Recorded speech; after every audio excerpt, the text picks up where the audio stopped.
Hello বন্ধুরা, আজকে আপনাদের সামনে একটা ভিডিও নিয়ে হাজির হলাম। আসলে এই মাদ্রাসাটা হলো আমার স্বপ্নের মাদ্রাসা। এই মাদ্রাসাটার জন্য আমি দীর্ঘ 5টি বছর অনেক পরিশ্রম করেছি, এখনও করতেছি। তো বাচ্চাদেরকে নিয়ে খেলাধুলা, আনন্দ, আড্ডা সকল কিছুই করি। এই ছাত্রদেরকে বৃহস্পতিবার আসলে একটু খেলাধুলা করাই, একটু আনন্দ দেওয়ার চেষ্টা করি। তো আনন্দ না দিলে তো ভাই পড়ালেখার ভিতরে পোলাপানের মন বসে না।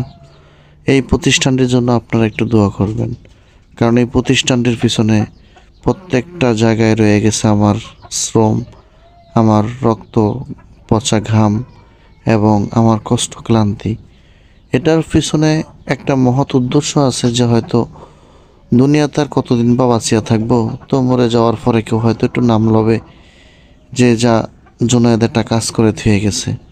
আমি আপনাদের সেই জুনায়েদ ভাই, যে আমার সর্বক্ষণ কাজ হলো এই প্রতিষ্ঠানটার পিছনে সময় দেওয়া এবং বাচ্চাদেরকে নিয়ে পড়ালেখার পিছনে খেলাধুলা, আনন্দ, আড্ডা নিয়ে একটু সময় দেওয়া। তো ভাই, জীবনে চলতে গেলে তো ভাই কিছু না কিছু করতে হবে। তো আজকের ভিডিওটা একটু বড় হয়ে গেছে, আশা করি ধৈর্য ধরে সবাই দেখবেন। সবাই আনন্দ করে, ফুর্তি করে এবং আনন্দ ফুর্তির ভিতরেই আমি সবাইকে নিয়ে আবার পড়াশোনার ভিতরে ব্যস্ত থাকি। তো আনন্দ যদি না দেই তাহলে ওদের মনও ভালো থাকে না। অনেক মাদ্রাসা আছে যে শিক্ষকরা ছাত্রদেরকে নিয়ে আনন্দ ফুর্তি, ভালোবাসা সব কিছু নিয়ে চলে।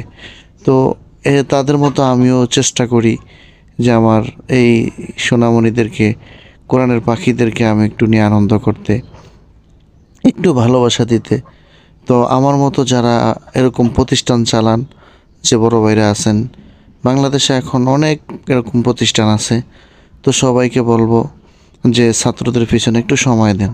তারা বাবা মা, আত্মীয় স্বজন সব কিছু ছেড়ে আমাদের কাছে থাকে। আমরা যদি একটু তাদের কাছে আনন্দ না দেই, একটু ভালোবাসা না দেই, তাহলে তারা কোথায় যাবে, কি হবে? তো আমরা তাদেরকে বাবা মায়ের অভাবটা আনন্দের মাধ্যমে পূরণ করে দিতে চাই, যেন তারা কখনোই মনে করে না যে আমাদের বাবা মা আমাদের কাছে নেই। যে বাবা মা ছেড়ে আমাদের কাছে যতক্ষণই থাকে, যতক্ষণ থাকে, যতদিন থাকে, তাদের সকল কিছুর ভিতরেই আমরা আনন্দ দেওয়ার চেষ্টা করি, সকল কিছু ভাগাভাগি করার চেষ্টা করি।